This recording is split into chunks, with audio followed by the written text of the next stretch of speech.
श्रीराम समर्थ भूतादिनाथ अरिअंतकाचा तो स्वामी माझा ध्वज शांभवाचा राजा महेश बहुबाहुधारी तुझ वीण शंभो मज कोण तारी पार्वती पते हर हर महादेव काशी विश्वेश्वर भगवान की जय। श्रोते हो नमस्कार। भगवान महादेवाच्या वास्तव्याने पुनीत झालेली काशी नगरी, गंगा मातेच्या प्रवाहाने पुनीत झालेली काशी नगरी, भगवान महाविष्णू परमात्म्याच्या तपश्चर्येने परम पुनीत झालेली काशीपुरी, ज्या काशीपुरीमध्ये अखंड भगवंताचं भजन चालतं ती काशीपुरी, ज्ञानाची साधना ज्या ठिकाणी केल्या जाईल, ज्या ठिकाणी साधना केल्याने ज्ञानाची प्राप्ती होईल ती काशीपुरी, अशा अनेक गुणांनी तपानी भगवत कृपेने युक्त असलेल्या काशीपुरीचा वास म्हणजे भाग्याचं लक्षण आहे। महत्भाग्य जेव्हा असावं त्यावेळेला काशीपुरीचा वास नक्कीच घडतो। काशीचं हे पुण्य, काशी नगरीमध्ये वास्तव्य करण्याचं, भगवान महादेवाची, भगवान विष्णू परमात्म्याची कृपा छत्र आशीर्वाद प्राप्त करून घेण्याचं हे जे स्थान आहे, या स्थानावरती जाण्याकरता सुद्धा काही करावं लागतं का? हो मंडळी, करावंच लागतं। काशी यात्रा घडणं इतकं सोपं नाही। आता कदाचित सोपं वाटत असेल, घरोघर गाड्या आहेत, घरोघर जाण्याचे साधनं आहेत, पाहिजे तेवढी वाहनं आहेत, म्हणून काशी यात्रेला जाणं सोपं आहे हो। एक लक्षात घ्या, जाणं सोपं आहे, पण तिथला कृपा आशीर्वाद प्राप्त करून घ्यायचा असेल तर त्याकरता आपल्याजवळ कोणती गुणवत्ता असली पाहिजे मला सांगा। कोणत्याही गोष्टीसाठी आपल्याला प्रवेश मिळवणं सोपं आहे। शाळेमध्ये प्रवेश मिळवणं सोपं आहे, कॉलेजमध्ये प्रवेश मिळवणं कदाचित गुणांच्या आधारे नाही जमलं तरी जिथे आपल्या संपत्तीच्या आधारे का होईना कोणती गोष्ट करणं सोपं आहे, घेणं सोपं आहे, त्या गोष्टीमध्ये आपला सहभाग घेणं सोपं आहे, पण ती गोष्ट पूर्णत्वाला नेण्यासाठी ज्या गोष्टींची गुणवत्ता लागती, ही गुणवत्ता म्हणजे काय? भगवान काशी विश्वेश्वराची कृपा आशीर्वाद प्राप्त करून घेण्याची जी गुणवत्ता लागती, या गुणवत्तेमध्ये काय सांगितलं आहे? प्रथमतः पुरुषाचं याचा अर्थ स्त्री पुरुष हा भेद नाही। माणूस म्हणून जन्माला आला आहे, ज्याला नरदेह मिळाला आहे, ती स्त्री असो वा पुरुष असो, यांचं आचरण कसं असलं पाहिजे, यांनी आपल्या घरी आधी कसं वागलं पाहिजे, त्यांना काशी यात्रेचं पुण्य लाभतं म्हणा, काशीचा वास म्हणा, काय जे काही आहे, जे घडण्यासाठी, ते मिळवण्यासाठी जी पात्रता लागती, त्या पात्रतेचं वर्णन भगवान अगस्ती ऋषींना सांगतायत। अगस्ती मुनी बघतायत, हे प्रभो, या परमरमणीय काशीचा आशीर्वाद प्राप्त करण्यासाठी माणसांनी काय करावं? त्यावेळेला सांगितलं आहे त्यांनी पहिल्यांदी आचार परमो धर्मः आचार परमं तपः आचाराद् वर्धते आयु आचारात् पाप संक्षयः। आचार, सगळ्यात पहिल्यांदी आपलं आचरण शुद्ध असलं पाहिजे, आपण सदाचारी असलो पाहिजे। आचारासारखा दुसरा धर्म नाही, आचार परमं धर्म। सगळ्यात पहिल्यांदी आचार, आपला आचार शुद्ध असला पाहिजे, आपलं आचरण शुद्ध असलं पाहिजे। आचाराची ताकद काय? परम तप आहे। आचार म्हणजे एक तपश्चर्येचा भाग आहे, आपलं आचरण हा तपश्चर्येचा भाग आहे। त्याही पुढे जाऊन आचारामध्ये जी ताकद आहे, समस्त पापाचा क्षय करण्याची ताकद आचारामध्ये आहे, आणि जो व्यक्ती आचरणशील आहे त्याचं आयुष्य, आरोग्य याची वाढ होती, असं शास्त्रकारांचं मत आहे। शास्त्रकारांवरती विश्वास ठेवणं आपलं कर्तव्य आहे। आपला विश्वास असेल तर नक्कीच आपल्याला त्या गोष्टींची प्राप्ती होईलच, का नाही होणार? जो आचार भ्रष्टी आहे, शास्त्रांनी पण म्हणलं आहे ना की आचारविभ्रष्टी तो सदा कष्टी आहे. जीवनामध्ये आचरण शुद्ध असलं पाहिजे. काय आचरण शुद्ध असलं पाहिजे म्हणजे काय पाहिजे, तर शास्त्रकार म्हणतात प्रत्येकाचं कर्म करत असताना सगळ्यात महत्त्वाचं सत्य, क्षमा, आर्जव, सहजता, कोमलता. आपल्या कामामध्ये सत्य पण पाहिजे, क्षमा पण पाहिजे, सगळ्यांबद्दल आत्मीयताही पाहिजे. पुढे जाऊन ध्यान आपल्या जीवनामध्ये जे शाश्वत आहे त्या शाश्वत्याचं ध्यान आपल्याला असणं गरजेचं आहे. ध्यानाचेही प्रकार आहे. सगळ्यात पहिल्यांदी ध्यान म्हणजे आपल्याला लक्षात पाहिजे की इथे आपलं काही नाही आहे. आपण जे काही आहोत त्या भगवंताच्या कृपेने जे चाललं आहे ते भगवंताच्या कृपेने चाललं आहे. कुणीतरी आहे मालक सूत्रधार जगती तो सर्वथा श्रीहरी, सर्वानाच विसूत्र घेऊन करी ब्रह्मांड भांडोदरी. तुमच्या माझ्या जीवनाचे सूत्र हातामध्ये घेऊन तो आपल्याला नाचवतोय, खेळवतोय. त्याच्यावर आपला पूर्ण विश्वास पाहिजे, सरलता पाहिजे, आपल्या वागण्यामध्ये सहजता पाहिजे. त्यापेक्षाही पुढचंही सगळ्यात महत्त्वाचं क्रूरतेचा अभाव. आपल्यातली क्रूरता कमी पाहिजे, अहिंसा पाहिजे, दम, मन आणि इंद्रियांना योग्य मार्गाने चालण्याचा त्याच्यावरचा जो संयम आहे तोही आपल्याजवळ पाहिजे. प्रसन्नता पाहिजे, मधुरता पाहिजे आणि मृदुता पाहिजे. ह्या 10 प्रकारचे यम आपल्यामध्ये असलेच पाहिजे. प्रयत्न करायचा. सगळ्यांमध्येच असतात असं नाही. कदाचित आपण सांगतोय, मी आज सांगतोय, तुम्ही ऐकताय, सांगणाऱ्यामध्येही त्या गोष्टी असतीलच असं नाही, पण प्रयत्न करायचा. तुम्हाला मला दोघांनाही हे आचरण सांगितलंच आहे असं काही नाही आहे. सांगणाऱ्यांनी हे त्यांनी पण अगदी त्याच्यावरती भर दिलाच पाहिजे. सगळ्यांसाठीच हे ज्ञान आहे.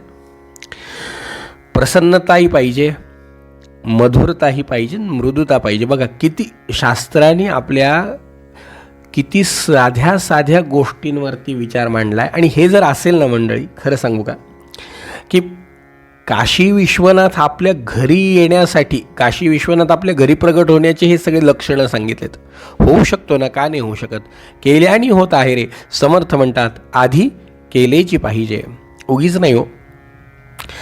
जेव्हा ह्या सगळ्या गोष्टी उत्तम प्रकारे केल्या जातात ना, त्यावेळेला तुकाराम महाराज उगीच नाही म्हणले की वेदांचा तो अर्थ आम्हासेच ठावा, इतरांनी वाहावा भार माथे.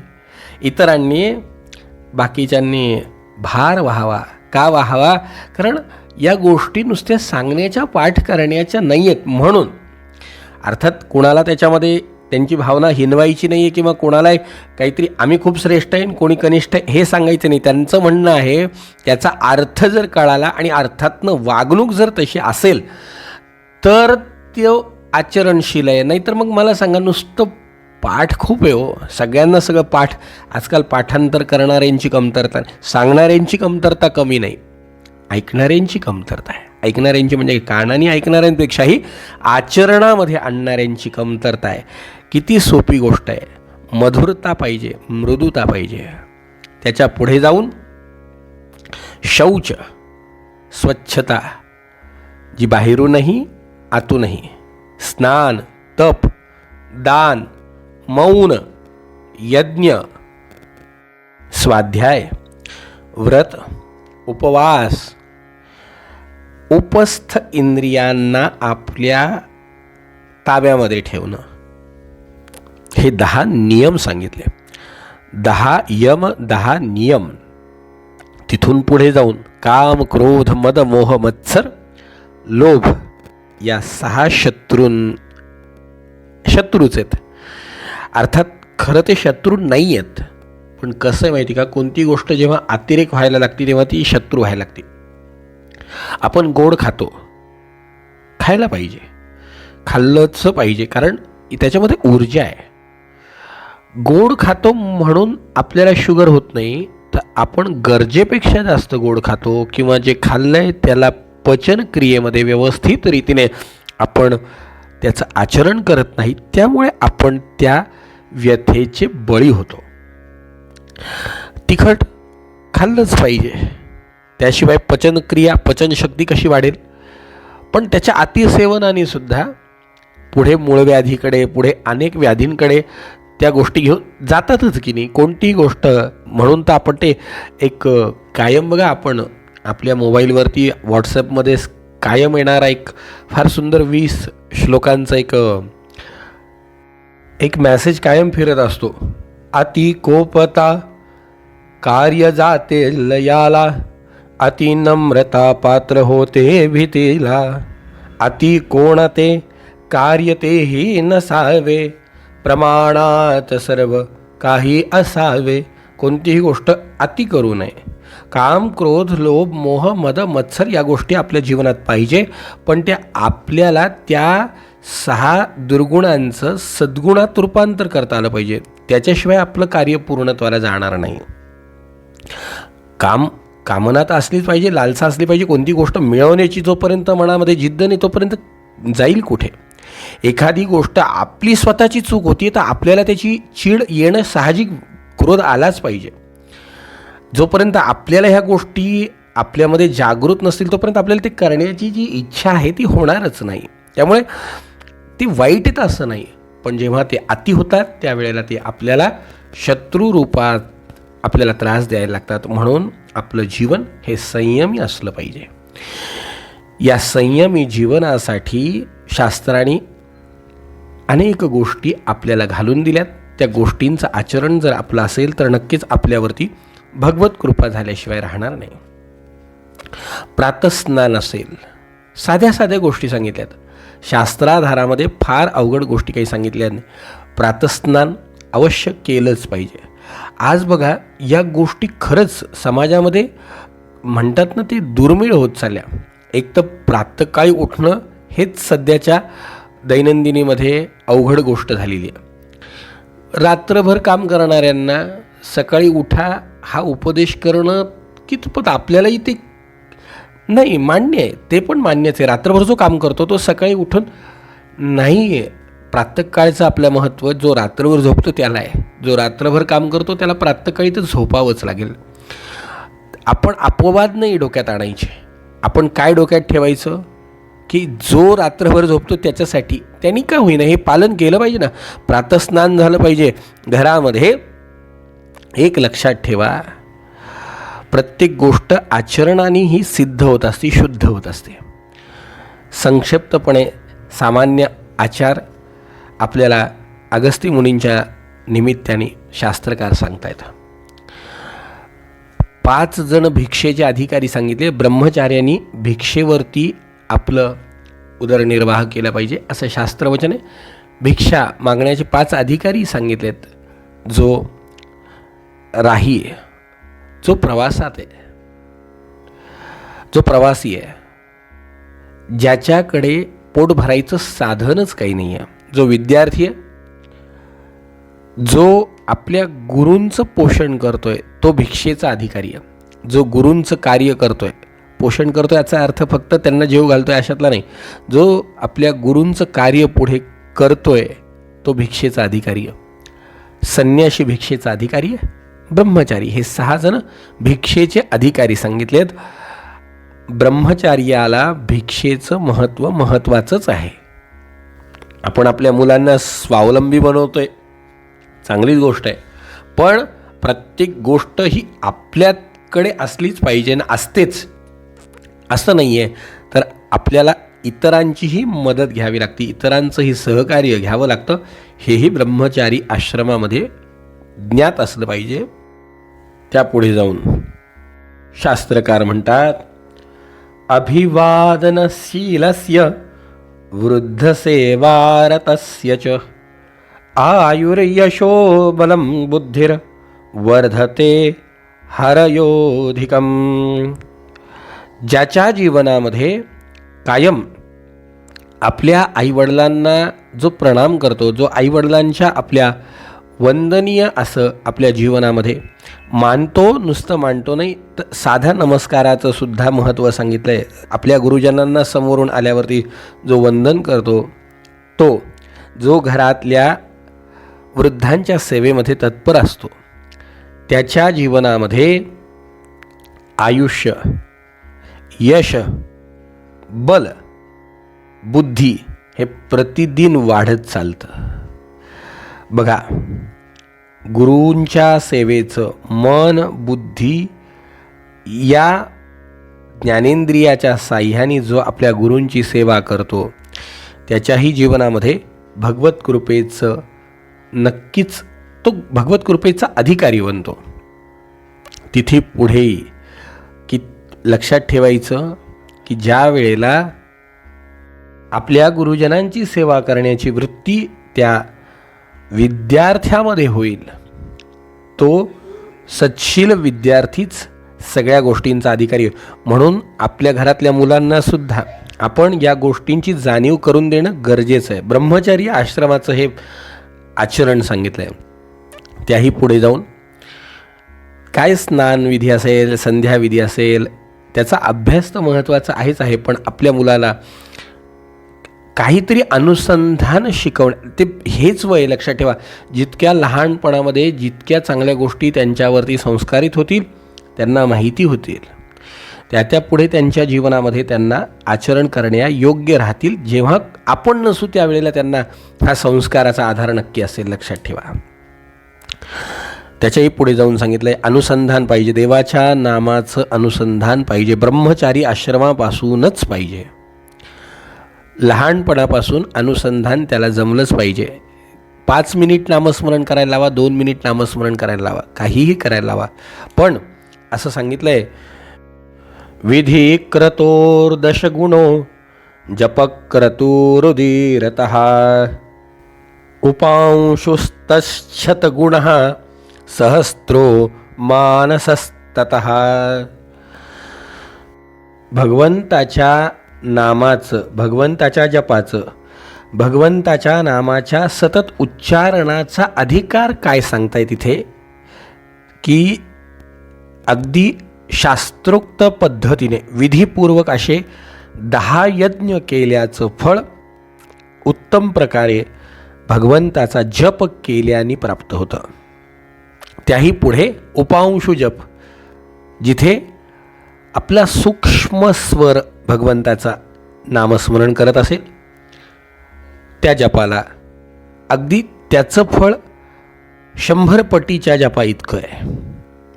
त्याहीपेक्षा वाणीनी कमी आणि मनाने जास्त जप केला तर त्याचं फळ सहस्त्रपटीनी, 1000 पटीनी उत्तम सांगितलं. त्यामुळे अनुसंधान पाहिजेच पाहिजे. जीवनामध्ये एक लक्षात ठेवायचं, आईवडिलांच्या वंदनाचं, ह्या नामस्मरणाचं जे महत्त्व शास्त्रकारांनी आवर्जून 3-3दा सांगितलं आहे ना.